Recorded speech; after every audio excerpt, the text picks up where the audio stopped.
ensayos sobre la independencia. En el prólogo cuento una serie de cosas y ahora voy a contar otras. Creo que le puede pasar a una persona que ustedes saben a repetirse. El punto de partida tiene que ver cuando charlaba recién con ustedes.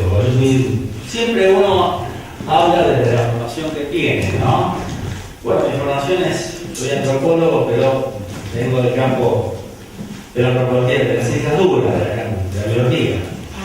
Y siempre me llamó la atención el presente, tanto en biología como en física, como en filosofía, como en historia.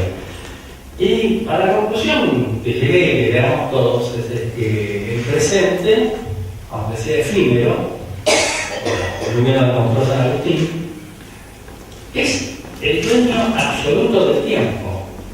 Todo pasa por el hoy. Si nosotros hoy en día quisiéramos poner una bomba, ahora en este momento, en la Biblioteca Nacional, se acaba todo y lo hacemos hoy. Con lo cual quiero decir que el hoy, el presente, si queremos aniquilar el pasado, lo hacemos. Lo vemos muy bien, lamentablemente, con todos los gobiernos dictatoriales. Cómo remedan el pasado y lo amoldan a sus intereses. O sea, el pasado es pasivo y queda totalmente configurado por los intereses del presente. Pero ese presente no solamente aniquila el pasado, sino que además determina el futuro. O sea, todo lo que nosotros somos hoy, en cierta forma, fue determinado por distintos pasados que hubo antes. Y lo que nosotros somos y hacemos hoy va a determinar el futuro, ¿no es cierto? Pensemos en el rapidísimo desarrollo tecnológico de los últimos 15 años y nos vamos a dar cuenta. Es muy interesante en ese sentido, por ejemplo, releer hoy en día todas las grandes novelas distópicas, ¿no? Antiutópicas, 1984 de Orwell, Un mundo feliz de Huxley. Hay una obra muy interesante argentina de Leopoldo Marechal, El banquete de Salvador Arcángelo, que también en cierta medida presenta un futuro a través de un final muy abierto en esa novela. Bueno, lo que yo voy a hacer brevemente, porque el tiempo del presente también nos corre y no quiero abusar y no quiero aprovecharme del tiempo de los demás, es ver qué hoy y qué mañana tenía el centenario de hace 100 años, y que hoy, y que ayer y que mañana tiene nuestro bicentenario.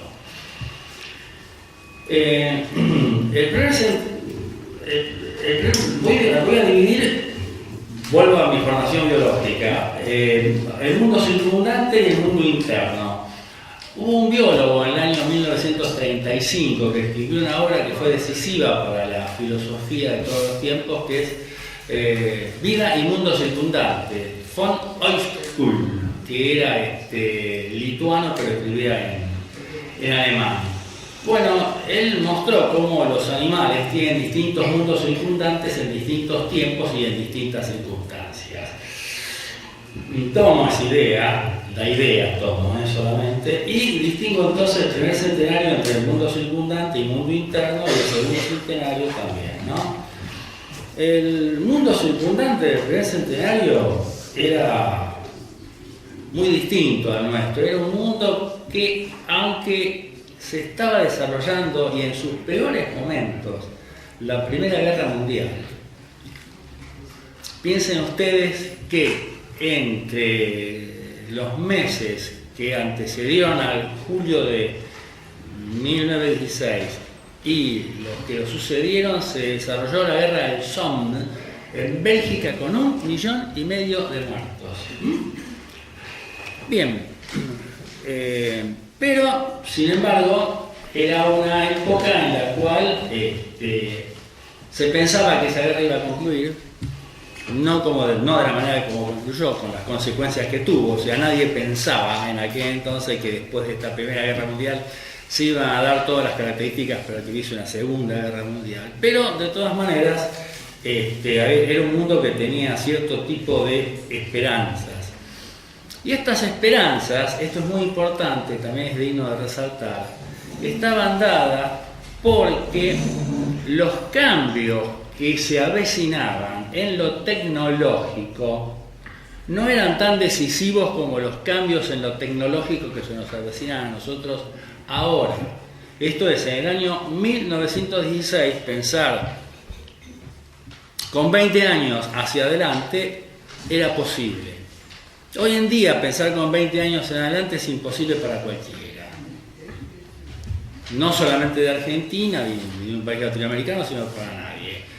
Hay muchas estadísticas, hay muchos estudios realizados de prospectiva, pero todos sabemos que fallan, ¿no es cierto? Bien. Ese era, en cierta forma, el mundo circundante de 1916. En lo literario, en lo estético, digamos, ¿no? En general, era un mundo en ebullición, ¿no? Se estaba preparando movimientos importantísimos como el surrealismo, tanto en la pintura como en la literatura. Estaba cambiando el discurso musical, nos estábamos acercando al dodecafonismo, ya, ¿no es cierto? Se estaba dejando el postromanticismo de Mahler, Strauss y otros. Y bueno, así que era un mundo cambiante, era un mundo regido por la guerra, pero esa guerra afectaba solamente a un continente. Tenía sus consecuencias para el resto del mundo, pero las afectaba solamente a Europa. Digan, ¿qué pasaba acá, en Argentina? En Argentina teníamos un país floreciente. Tal vez no en la realidad, pero sí en el imaginario, que es muy importante, ¿no es cierto? Un país floreciente, un país que era el granero del mundo realmente, un país con una clase alta, pujante, que menospreciaba el campo, menospreciaba al hombre del interior, cosa que después se vio cuando vino el peronismo, todas las cosas que dijeron sobre los cabecitas negras, etc. Era un país con las mismas divisiones que tenemos hoy en día, pero tal vez menos visibles. Y a nivel social, era un país que tenía una estructura edilicia que la podríamos ver en tres partes, sin hablar de lo social propiamente dicho. El campo, la ciudad, y dentro de la ciudad las casas propiamente dichas y el conventillo. No existían las villas miserias. Es un dato muy importante. El conventillo, por ejemplo, el conventillo porteño, que fue muy bien estudiado por muchos sociólogos, era un lugar de tránsito. Esto es importantísimo, porque además, ¿quiénes habitaban los conventillos? Los que venían perseguidos de Europa, ¿no es cierto? Y sabían que estaban acá momentáneamente, tanto en el conventillo como en Argentina. Hay que tener en cuenta que en 1925 muchos de los inmigrantes que vinieron acá se volvieron a sus países de origen, Se volvieron muchos franceses, se volvieron muchos ingleses, se volvieron italianos, se volvieron alemanes, etc.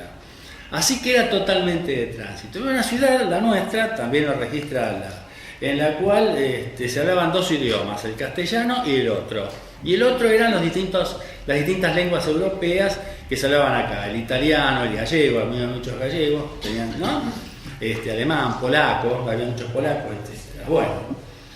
Y era un país desde el punto de vista socioantropológico muy darwiniano. Era un país muy darwiniano, muy racista. Tanto es así que hay una novela maravillosa de la época de Julio Cambaceres, En la sangre, y otra novela de él también, Silbidos de un vago, que manifiesta muy bien lo que es el racismo, ¿no es cierto? En la sangre es la historia de una familia de inmigrantes que las hijas se prostituyen y los muchachos se dedican a la delincuencia porque precisamente llevan en la sangre esa maldición de ser pobres y de venir de zonas como el sur de Italia, ¿no es cierto? Bastante desgraciadas por la suerte. Bien. Pero a su vez, y aquí viene otra gran diferencia con nosotros, con el hoy nuestro, ¿no? Se estaba pergeñando un movimiento cultural que realmente nos universalizó, que era el tango. El tango es realmente, desde el punto de vista de la música popular, junto con el jazz, junto con el vals, estas tres formas musicales son las tres formas musicales desde el punto de vista estético tal vez más decisivas que dio la humanidad. Por supuesto que no hago referencia a otros ritmos, como por ejemplo los mongoles o los chino-tibetanos, porque quedaron enfrascados en su mundo cultural. Pero estos tres no, estos se expandieron. Tanto el jazz, el vals ni hablar, ¿no es cierto? Y el tango. Y el tango salió precisamente de esta cruza entre los inmigrantes y la gente del campo y los porteños. Bien. Pero a su vez, esos 20 años a los cuales apuntaban eran tanto para Argentina como para el resto del mundo, era un futuro promisorio. Bien, ese futuro promisorio acabó muy rápido, a los pocos años vino la Segunda Guerra Mundial. Y ¿qué pasó en Argentina? Hoy celebramos el segundo centenario y volviendo a lo que yo decía inicialmente del que el hoy es definitivo, ¿qué tipo de hoy tenemos en relación al hoy, o en relación al mañana que se veía en el hoy del 2016? O sea, ninguna de las cosas, es tristísimo esto, ninguna de las grandes esperanzas situadas en el año 1916 se cumplió. O sea, no se cumplió. Esto es, fuimos a los tumbos, tuvimos un derrocamiento militar en el año 1930, un gobierno democrático como el peronismo constantemente cortado por golpes militares, tuvimos guerrilla urbana. En fin, todo lo que ustedes saben perfectamente bien. Y ahí en lo económico y en lo social ni hablamos, ¿no es cierto? En el año 1960, por ejemplo, estoy manejando datos, ustedes disculpen, pero bueno, si no manejamos datos, convertimos esto en un charlatanismo. En el año 1960, todavía en Argentina, teníamos un 3% de pobreza, entre 1960 y 1970, ¿no? Que fueron los años muy especiales esta década, porque en Argentina floreció la guerrilla, como en toda América, en Chile, ¿no? En Brasil, en Colombia ni hablar, etc. Pero sobre todo fueron los 10 años más duros de la Guerra Fría. Fueron los 10 años más duros, ¿no? Donde prácticamente, ustedes saben bien el episodio de los misiles en Cuba, faltaron minutos para un desastre nuclear. Bien, todo eso pasó. Y el segundo centenario que estamos festejando y que en cierta forma este libro, los ensayos que lo constituyen, lo representan, vuelve o intenta volver a lo que pasó en 1916. Pero fíjense que son tres hoy distintos. Perdón, 1816. O sea, los ensayos que hay acá versan sobre los primeros 200 años de nuestra vida, ¿no es cierto? O sea, ¿qué pasó en 1816? ¿Cómo se vio el mañana? ¿Cómo se vio el mañana en 1916 y cómo lo vemos hoy? ¿Qué pasa hoy en el mundo interno? ¿Qué pasa hoy en el mundo, digamos, en el mundo circundante? Es un mundo galvanizado, ¿no es cierto? Galvani fue un físico italiano y biólogo que le ponía corriente eléctrica a las ranitas para ver cómo saltaban, pobrecitas. Pero bueno, estaban muertas, así que de todas maneras no era una cosa tan grave, porque después la corriente eléctrica la gente se la pone a los vivos y es mucho peor. Pero de eso no hablemos. El mundo nuestro es un mundo galvanizado, es un mundo totalmente desquiciado. Las novelas antiutópicas que mencioné, como por ejemplo en 1984, ¿no? En ningún momento en estas novelas antiutópicas, en todo este antiutopismo que tiene figuras como Bradbury en Estados Unidos, ¿no? Sin embargo, auscultan siquiera la llegada del fundamentalismo islámico. A todo el mundo se le escapa. Llegó. Y es un fundamentalismo que hay que tener muy en cuenta esto, porque hay un continente, el continente de las dos guerras, que es Europa, que es el continente que ha dado muerte a Dios. Porque el ateísmo nuestro es un ateísmo en parte filosófico, en parte económico y en parte sociológico. Nuestro ateísmo viene del siglo XIX, ¿no es cierto? Viene de figuras como la de Marx, como la de Nietzsche, el mismo Hegel, etc. Pero es un ateísmo que tiene un fundamento metafísico y un fundamento social. Pero es un ateísmo que se queda en la intelectualidad occidental y en la praxis de parte de los occidentales. No es un ateísmo que pueda llegar, como no llegó, al Medio Oriente. Y las consecuencias las tenemos todos los días, ¿no es cierto? ¿Qué es lo que está pasando? Bien. En cuanto a lo estético, el mundo contemporáneo, todos ustedes están en este mundo, lo conocemos perfectamente bien, ¿no es cierto? No sabemos qué puede pasar más allá de las performances, no sabemos qué puede pasar más allá de ciertas experiencias literarias, etc. Y además tenemos un problema muy grande, pero muy grande. La semana pasada salió el primer concurso de poesías escritas por robots. Salió en un matutino diario. Un concurso de poesías escritas robóticamente, no por robots, me expresé mal, escritas robóticamente. Salió el lunes de la otra semana en el diario La Nación. Entonces, ¿qué pasa? Los derechos humanos, por ejemplo. Tal vez sea un poco loco lo que voy a decir, pero lamentablemente no. Lamentablemente no. Hace 20 años estamos acostumbrados a hablar de los derechos de los animales y de las plantas. Se los damos. ¿Cuánto falta para que le demos derecho a los robots? Pensémoslo. En fin, son cosas que hacen a este mundo circundante. ¿Qué pasa en nuestro mundo interno, en el cual no quisiera meterme? Por favor, si ustedes me quieren tirar tomates, háganlo con toda confianza, pero las cosas que uno tiene que decir, las tiene que decir, como dice José Hernández, ¿no es cierto? Muy bien. Voy a empezar por lo más duro. El primer centenario popularmente dio origen a la manifestación universal del tango.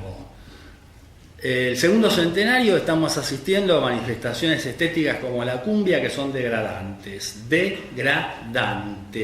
y otras que mejor ni menciono, ¿no es cierto? Iba a traer una serie de letras de cumbias para ilustrarlas, pero francamente me dan vergüenza.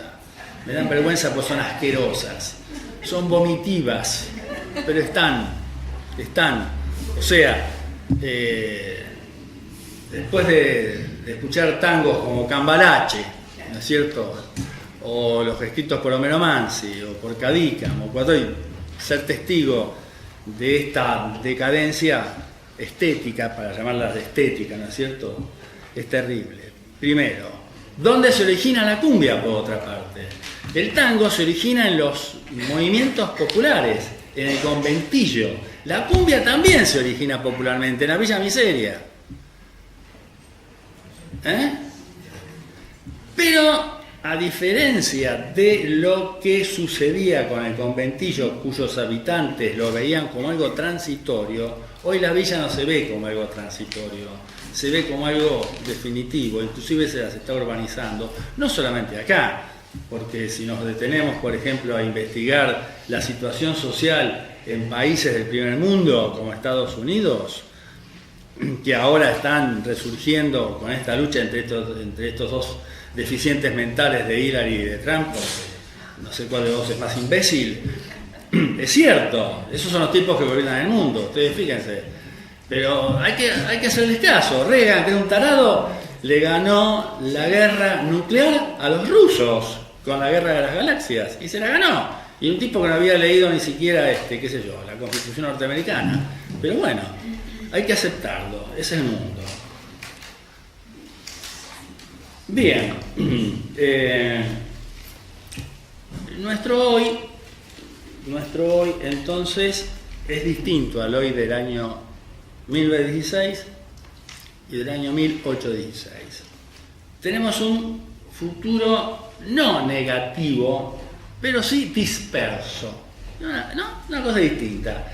El futuro del año 1916 no era un futuro disperso, era un futuro con hechos concretos a realizarse.